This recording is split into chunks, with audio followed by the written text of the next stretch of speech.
Good morning, Madam Secretary, Ambassador Hillman, Minister Puisto, Congressman Weber, Congressman Higgins, members of the delegations from Finland, Canada, and the United States, and all of the distinguished guests that are joining us here today. My name is Admiral Kevin Lunday. I'm the Acting Commandant of the United States Coast Guard, and it's my honor to welcome you all to the Douglas A. Monroe Coast Guard Headquarters building for this principals meeting for the Icebreaker Collaboration Effort, or ICE Pact.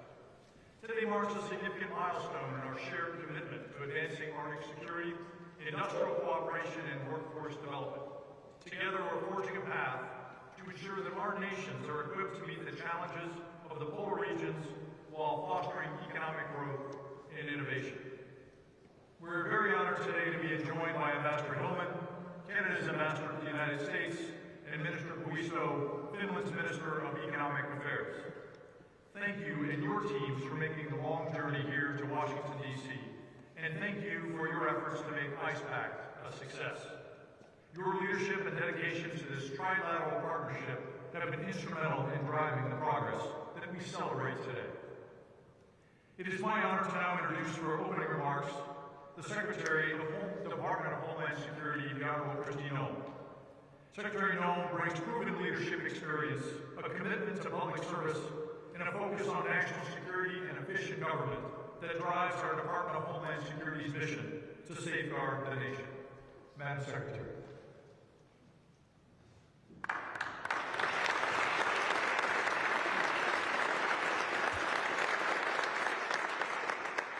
Good morning. It's a beautiful morning, and I'm so grateful to be with all of you, and thank you for coming to memorialize this significant event, not just for the United States of America, but for our great countries, Canada and Finland, and the relationship that we're going to continue to build. And that's what we are, is that we are a people of builders.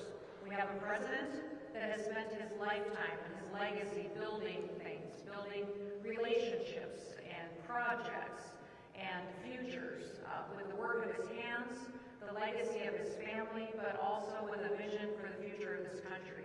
Admiral Lunday, I want to thank you for your leadership as well. The Admiral has been nominated to be our next Commandant of the U.S. Coast Guard, and we're so grateful for his leadership and his commitment to our national security and platform over the many years. I believe it's 39 years? Almost 39 years in service to the United States of America. Let's give him a round of applause.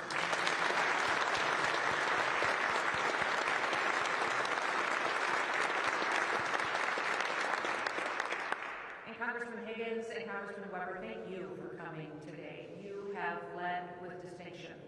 You serve and represent your people well, but you also keep your eye on the ball each and every day about what it means to keep this country safe. So thank you for your commitment and what it means to have your presence here today. It means a lot, not just for me personally, but to the entire room and to the Coast Guard and to these countries that know you'll continue to make sure that our relationship stays strong. So we appreciate you and your leadership.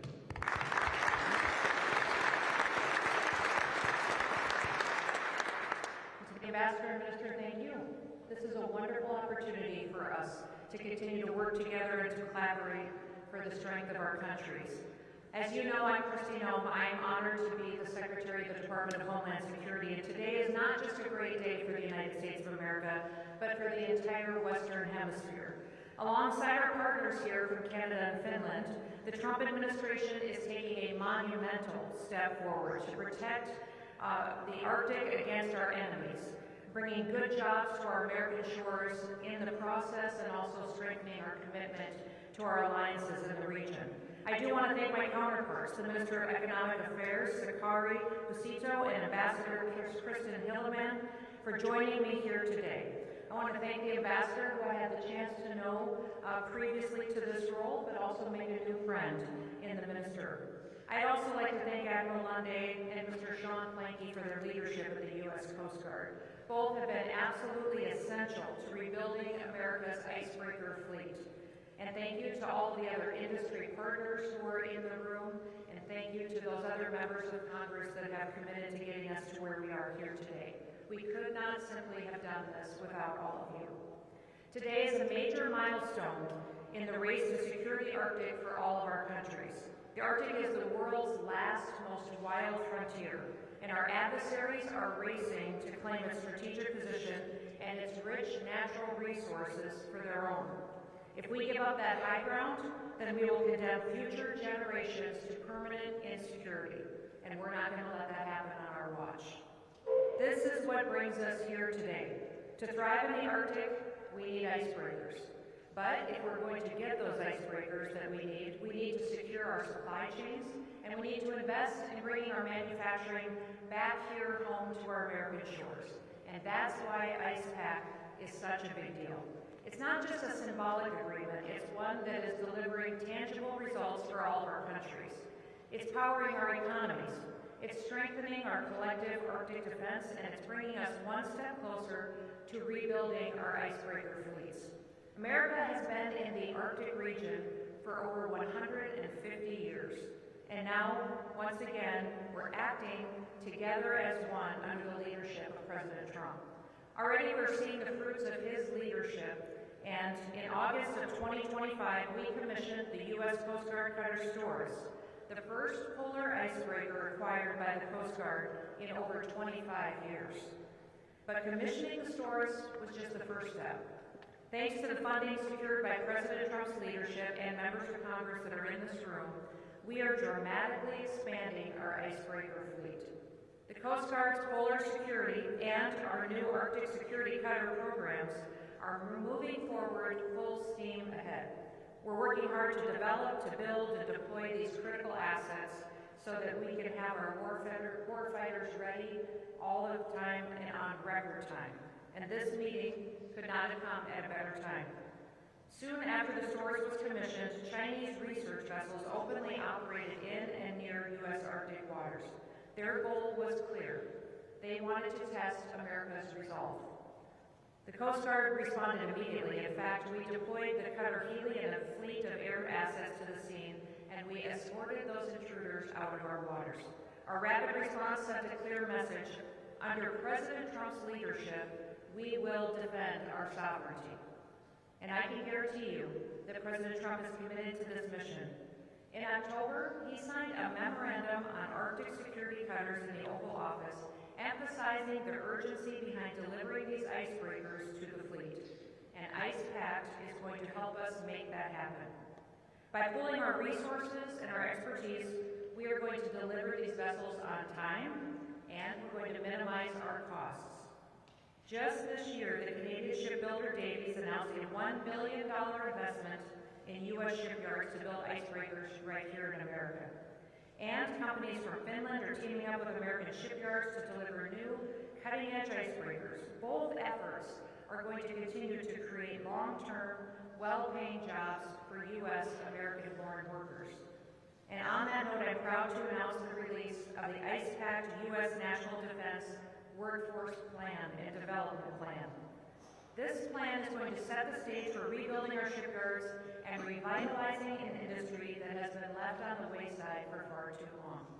Not only will these workers be able to provide for their families, but they'll be able to take pride in knowing that their work is absolutely critical for American security, for our economic growth, and for Arctic dominance.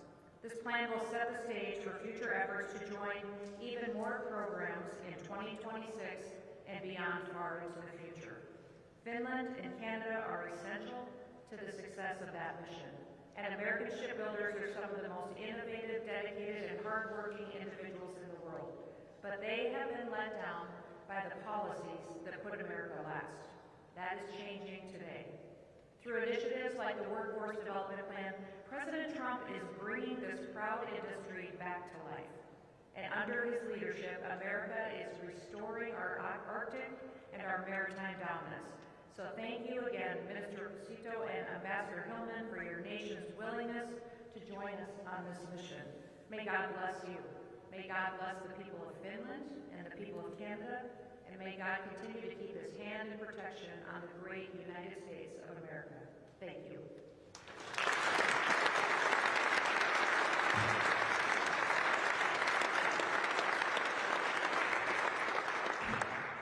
Thank you, Madam Secretary.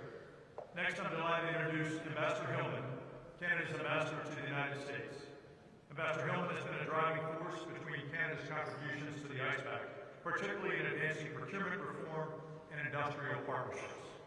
Ambassador Hillman, the floor is yours.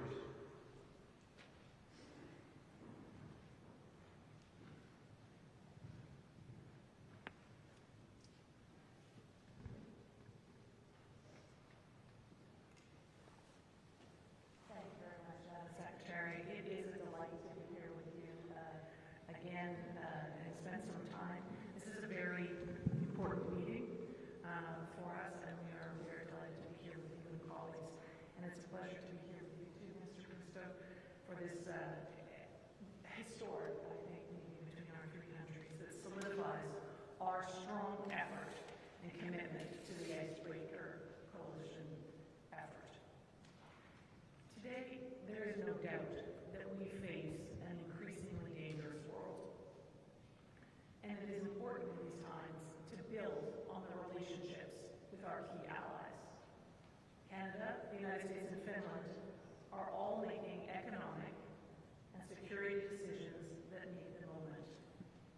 Just a few short years ago, our ally Finland officially joined NATO, bringing the organization's membership to 31. A net contributor to Defense Alliance, Finland's already contributing with its Arctic capabilities, resilience, and highly advanced military. Finland's membership to NATO is essential for all allies, and especially for those of us who are Arctic nations, so thank you for that.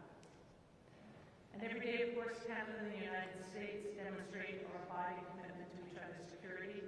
Our law enforcement, intelligence agencies, military and security forces collaborate closely to safeguard the North American perimeter, including the Arctic and northern regions.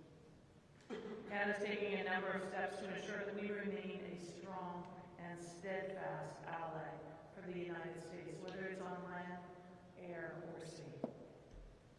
We're investing over $30 billion in our defense security over the next 5 years, which is a generational investment, our largest defense contribution in decades.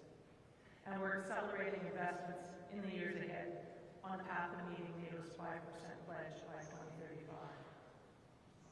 Now, let me just share, if I may, a few investments that I think are crucial to the group gathered here today.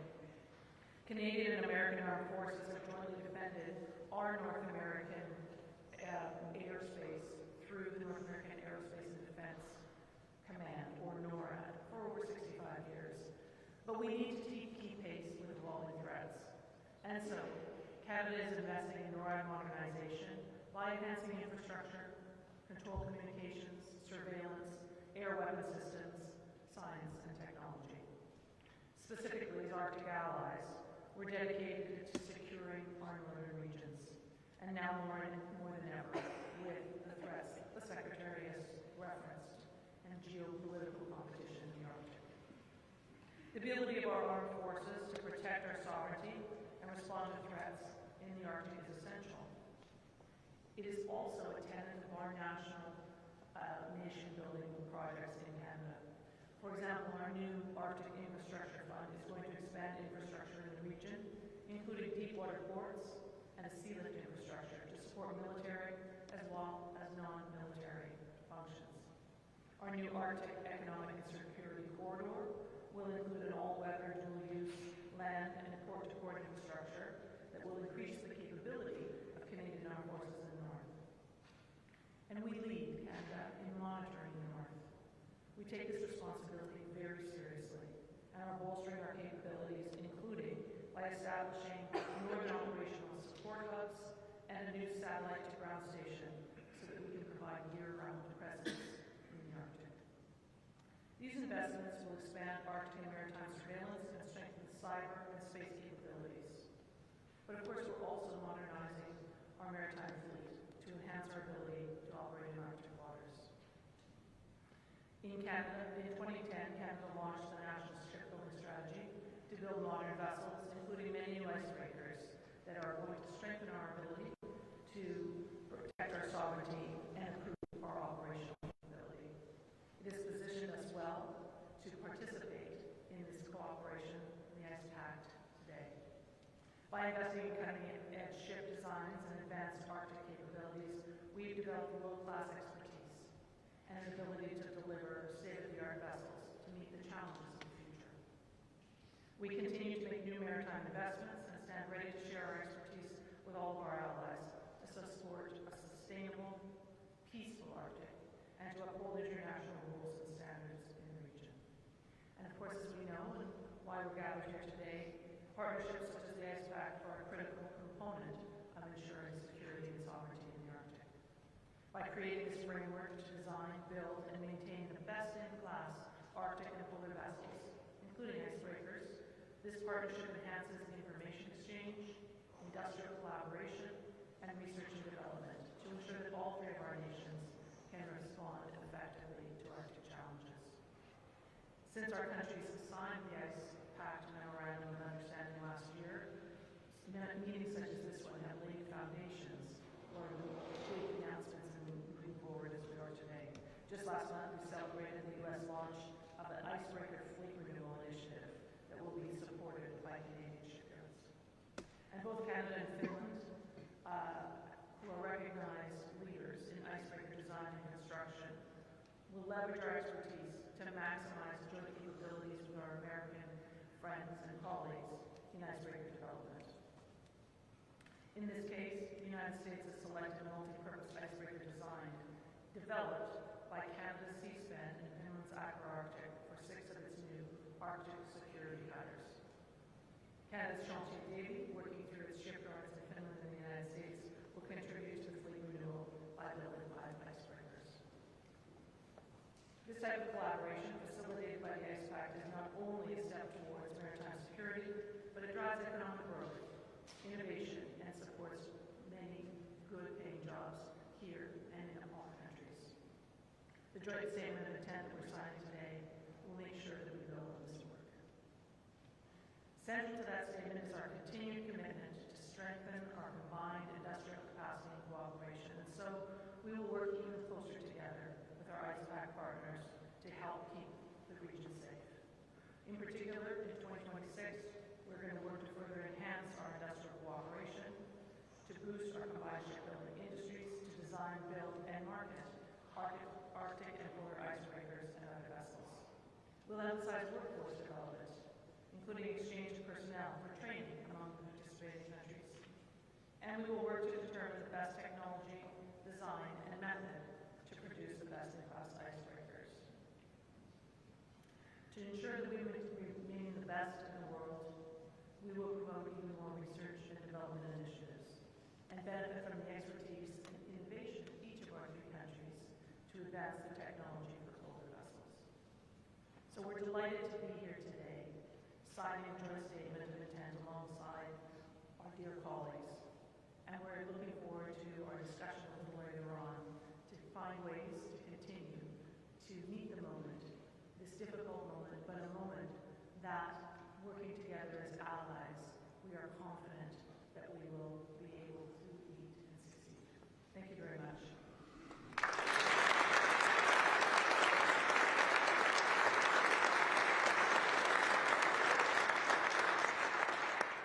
Thank you, Ambassador Hillman. It's now my honor to introduce Minister Sakari Puisto, Finland's Minister of Economic Affairs. Minister Puisto has been a steadfast advocate for industrial cooperation and innovation among our nations, and his leadership has been vital to ICE Pact's success. Minister Puisto, the floor is yours.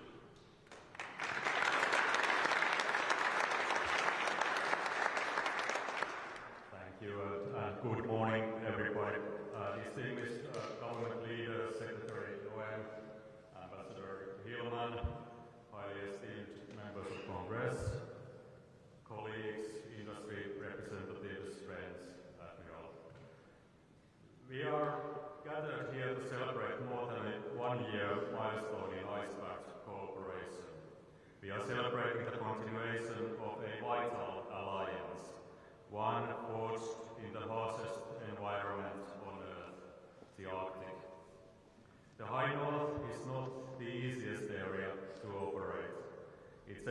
here defined by overwhelming beauty, pristine nature, and uncompromising talents for seafaring.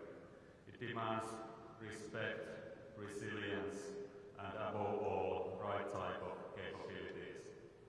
Today, we honor the indispensable partnership between Finland, Canada, and the United States. A partnership defined by shared strategic vision and a commitment to ensuring that the Arctic remains open, free, secure, and navigable for generations to come.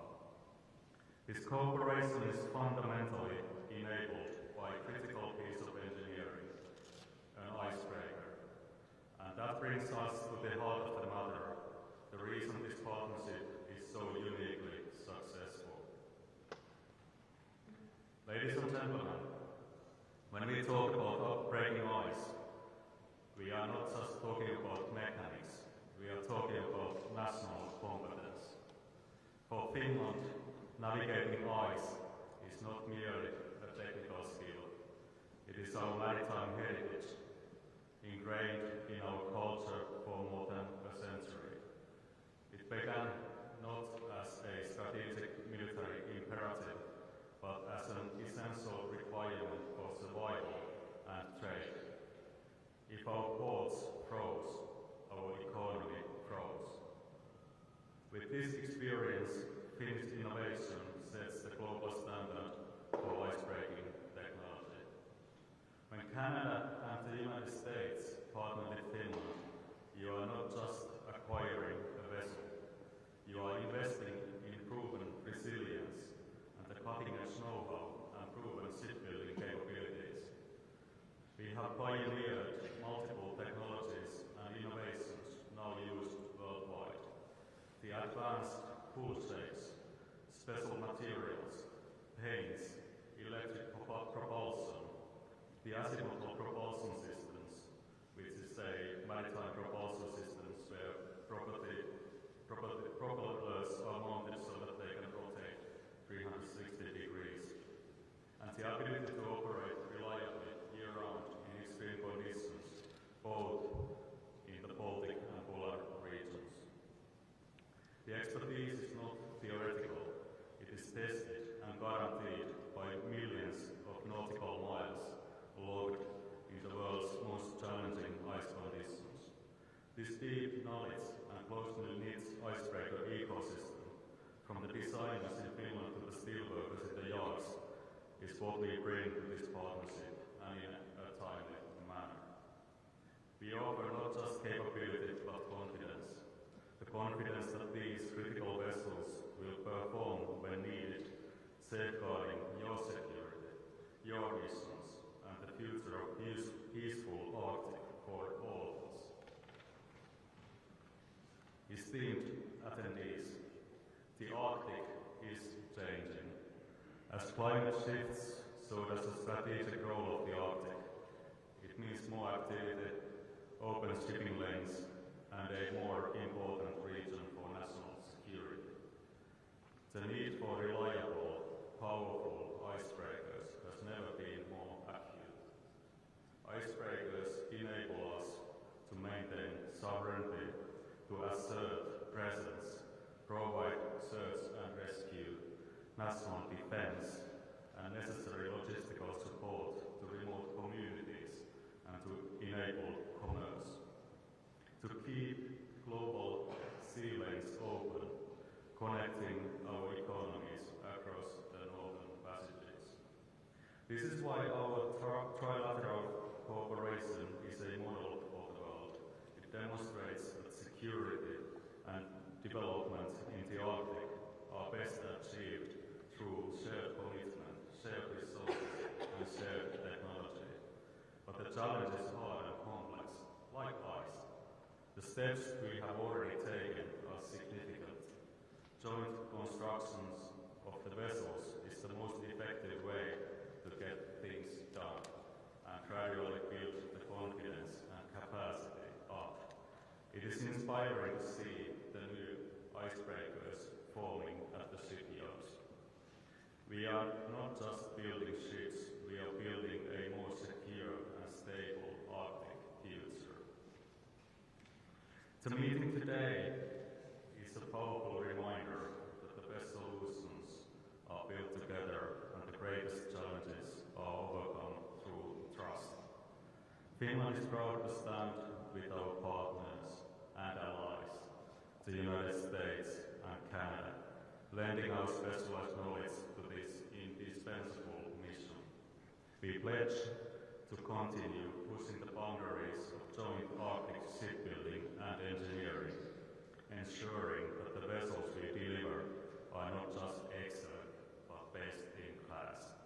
Let us not view the ice as a barrier to be broken, but as a surface where we can skate smoothly and fast.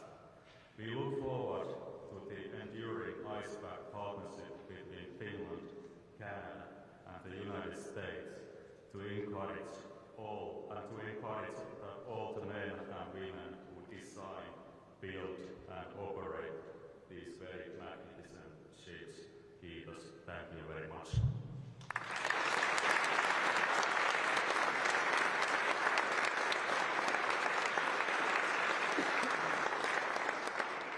Thank you, Minister Puisto. Ladies and gentlemen, we now move to the signing of the Joint Statement of Intent, a document that acknowledges the achievements of ICE Pact since its formation in November of 2024 and formalizes our future shared goals and commitments under the ICE Pact. This Joint Statement of Intent reflects our collective determination to strengthen industrial capacity, enhance workforce development, and secure the polar regions through trilateral cooperation. I now invite Secretary Noem, Ambassador Hillman, and Minister Puisto to sign the Joint Statement of Intent.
Thank you, Madam Secretary, Ambassador Hillman, and Minister Puisto, for your partnership, leadership, and dedication to this initiative. With the signing of the Joint Statement of Intent, we've taken another step forward in ensuring that our nations are prepared to meet the challenges of the Arctic and the Southern Polar region while fostering economic growth and innovation. I now invite all attendees to remain seated while the press comes forward.